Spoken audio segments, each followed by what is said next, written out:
अस्सलाम वालेकुम दोस्तों, कैसे हो आप सब। उम्मीद करूँगा आप सब अच्छे होंगे। स्वागत है आप सबका एक बार फिर से मेरे यूट्यूब चैनल पे।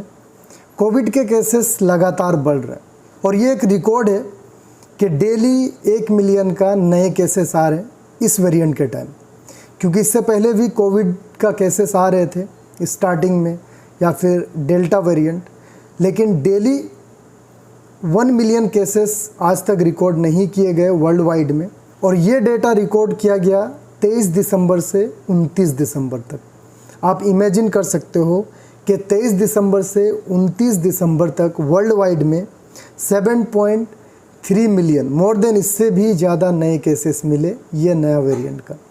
दोस्तों, जैसा कि इससे पहले भी मैं आप लोग को बता चुका हूँ कि कोविड के केसेस लगातार बढ़ रहे हैं और अभी बढ़ेगा। जनवरी फरवरी तक बहुत ज़्यादा चांसेस हैं कि और भी ज़्यादा केसेस बढ़ेंगे। जो अभी आप लोग यूरोप में, यूएसए में देख रहे हो, ये हालात हो सकता है एशियन कंट्री में हो। दोस्तों, दुनिया भर के डॉक्टर्स और एक्सपर्ट्स इस वक्त ये सोच रहे हैं कि बूस्टर डोज एनफ नहीं है। ये जो वेरिएंट इतना तेज़ी से लोगों में फैल रहा है, इसको रोकने के लिए हमें 4th डोज का भी सहारा लेना पड़ेगा। और इस पर ऑलरेडी ट्रायल चल रहा है।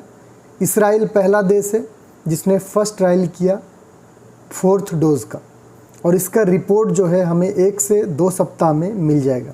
उसके बाद हो सकता है हमें 4th डोज़ भी लेना पड़े। यूके का बहुत बुरा हाल है इस वक्त। वहाँ पे रोज़ केसेस बढ़ रहे हैं, टेस्टिंग फैसिलिटीज़ कम है। अमेरिका में भी केसेस बहुत ज़्यादा बढ़ रहे हैं। वहाँ का सरकार भी परेशान है कि आखिर क्या करें जिससे इस वेरिएंट को रोका जाए।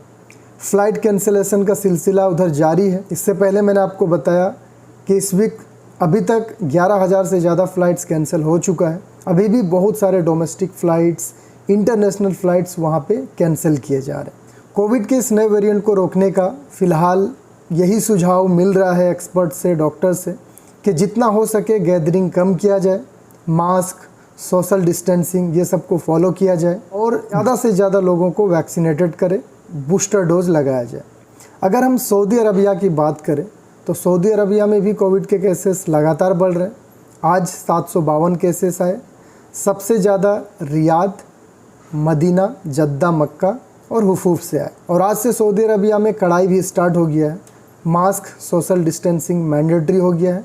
जगह जगह पे सूरता चेक कर रहे हैं। इसके अलावा कुछ दिन पहले सऊदी अरबिया में एक न्यूज़ आया था कि अब जितने भी टेक्निकल प्रोफेशंस हैं उसमें सिर्फ सऊदी लोग ही काम करेंगे, सऊदीजेशन होगा। और ये न्यूज़ के आने के बाद काफ़ी लोग मुझे मैसेज कर रहे थे कि शानवर भाई क्या ये बात सही है। मैंने कुछ लोगों के वीडियोस भी देखे यूट्यूब पे जिसमें कुछ मिसअंडरस्टैंडिंग है। वैसा बिल्कुल भी नहीं है जैसा उन्होंने बताया है। 100% सऊदीजेशन अभी नहीं होगा। सऊदीजेशन का पूरा डिटेल का वीडियो बहुत जल्द मैं आप लोगों तक शेयर करूँगा। इंडिया सऊदी अरबिया का फ़्लाइट्स का भी बात करूँगा। सऊदी अरबिया में केसेस बढ़ रहे हैं, क्या फिर से लॉकडाउन लगेगा, फ़्लाइट्स बंद होंगे, क्योंकि इस पे भी लोग सवाल कर रहे हैं। तो इसके बारे में भी आपको बताऊंगा। पहले इंडिया का हाल जान लेते हैं। तो इंडिया में दिल्ली, मुंबई दोनों बड़े शहरों में लगातार केसेस बढ़ रहे हैं। आज भी वहाँ पे केसेस ज़्यादा आए हैं। अगर हम दिल्ली की बात करें तो दिल्ली में 1313 केसेस नए मिले आज। वहीं पे मुंबई में आज 3500 कोविड के नए केस मिले। इसके अलावा इंडिया के जो सेवरल स्टेट्स हैं, हर एक स्टेट में कोविड के नए केसेस आ रहे हैं। मैं झारखंड से बिलोंग करता हूं, तो झारखंड में भी केसेस आना स्टार्ट हो गया है। वहां पे भी आज 138 नए केस मिले। हो सकता है आगे और भी केसेस बढ़े। इसके अलावा बंगाल में कल ममता बनर्जी ने अनाउंसमेंट किया था कि टेम्प्रोरी तौर पे हम स्कूल्स को बंद करेंगे। और आज बंगाल से एक बहुत बड़ा अपडेट है। यूके का जितना भी डायरेक्ट फ़्लाइट्स है कोलकाता के लिए, वो 3 जनवरी यानी मंडे के बाद से बंद हो जाएगा। इसके अलावा कर्नाटका में भी आज से नाइट कर्फ्यू का अनाउंसमेंट हो सकता है। वहाँ के सीएम इस पे रिव्यू कर रहे हैं। दोस्तों, दिल्ली से एक हैरान करने वाली न्यूज़ ये भी है। एक बंदा जो कहीं ट्रैवल ही नहीं किया और वो पाया गया ओमिक्रॉन इन्फेक्टेड। तो इंडिया में अगर केसेस बढ़ते हैं, ये तो जाहिर है वहाँ पे रिस्ट्रिक्शंस लगेगा। कुछ हो ना हो, स्कूल कॉलेज ज़रूर बंद होंगे, लेकिन जो रैलीज़ होती है नेताओं की वो नहीं रुकेंगे। लास्ट टाइम भी हमने देखा लोग घर में थे, नेता लोग बाहर रैली कर रहे थे। अब हम बात करते हैं फ़्लाइट्स की बढ़ते केसेस के वजह से क्या सऊदी अरबिया में फिर से लॉकडाउन लगेगा या फिर फ़्लाइट बंद होगा? तो दोस्तों इसका आंसर आपको खुद मिल जाएगा। आप खुद ही सोचो, जब कोविड नया नया आया था, डेल्टा वेरिएंट जब बहुत रफ्तार से फैल रहा था हर एक कंट्री में, सऊदी में भी, क्या उस समय फ़्लाइट्स बंद थी? उस समय भी फ़्लाइट्स बंद नहीं थी। बहुत सारे फ़्लाइट्स चल रहे थे, सिर्फ लोग अवेयर नहीं थे, लोगों को पता नहीं था।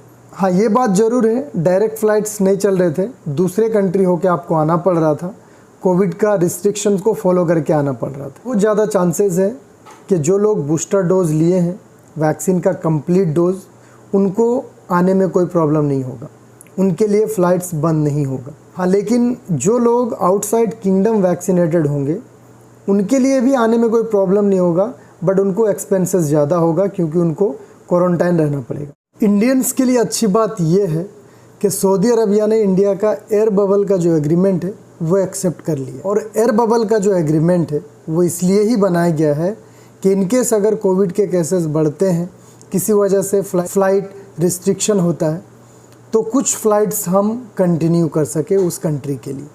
और अभी तक इंडिया 35 देशों के साथ में एयर बबल्स का फ़्लाइट चला रही है। उन देशों में कितनों भी रिस्ट्रिक्शन रहे, कितनों भी लॉकडाउन रहे, फ़्लाइट्स इंडिया के साथ में कंटिन्यू रहेगा। हाँ, बहुत ज़्यादा फ़्लाइट्स नहीं चलेगा, लेकिन कुछ फ़्लाइट्स चलेंगे जिसमें दोनों देशों का जो सिटीजन्स है वो आना जाना कर सकते हैं। तो सऊदी अरबिया में जितने भी लोग काम कर रहे हैं उनको बिल्कुल भी टेंशन लेने की ज़रूरत नहीं है। कितनों भी रिस्ट्रिक्शन रहेगा ना, तो आप सऊदी अरबिया आना जाना कर सकते हो। सिर्फ रेसिडेंट नहीं, जो सऊदी में काम करते हैं उन्हीं को नहीं, जो भी इंडियन सिटीजन होंगे, जिनके पास भी इंडिया का पासपोर्ट होगा, वो वैलिड रीजन से सऊदी अरबिया बिल्कुल आ सकते हैं, चाहे कितना ही लॉकडाउन क्यों ना रहे। तो इसलिए किसी को भी इस चीज़ का टेंशन लेने का ज़रूरत नहीं है कि फिर से फ़्लाइट बंद होगा या लॉकडाउन लगेगा। मैं लगातार कुछ दिनों से चेक कर रहा हूँ सऊदी एयरलाइंस का या फिर एयर इंडिया का फ़्लाइट का, तो डायरेक्ट फ़्लाइट का अभी तक कोई शेड्यूल नहीं है। अगर आप एयर इंडिया का वेबसाइट में जाके चेक करेंगे या फिर सऊदी एयरलाइंस का वेबसाइट में जाके चेक करेंगे, तो दिल्ली से रियाद या फिर रियाद से दिल्ली का कोई भी डायरेक्ट फ़्लाइट का शेड्यूल नहीं है। लेकिन चार्टर्ड फ़्लाइट्स आपको बहुत सारे मिलेंगे, जैसे Go Air, fly Dubai, Jazeera, Etihad, ये सारे फ़्लाइट्स अभी भी चल रहे हैं। एयर बबल्स स्टार्ट होना है 1 जनवरी 2022 से इंडिया और सऊदी अरबिया का। इसका भी अभी तक कोई शेड्यूल नहीं आया है। मैंने कुछ ट्रैवल एजेंसीज से भी बात करी, उनके पास भी इसका कोई अपडेट नहीं है, कोई शेड्यूल नहीं है। इसके अलावा एक इम्पॉर्टेंट बात आपको ये भी बताना था, मेरे एक फ्रेंड ने मुझे व्हाट्सएप में मैसेज किया कि दमाम एयरपोर्ट में बूस्टर डोज लगाया जा रहा फर्स्ट फ्लोर में। वहाँ पे हेल्थ मिनिस्ट्री का काउंटर है फर्स्ट फ्लोर में।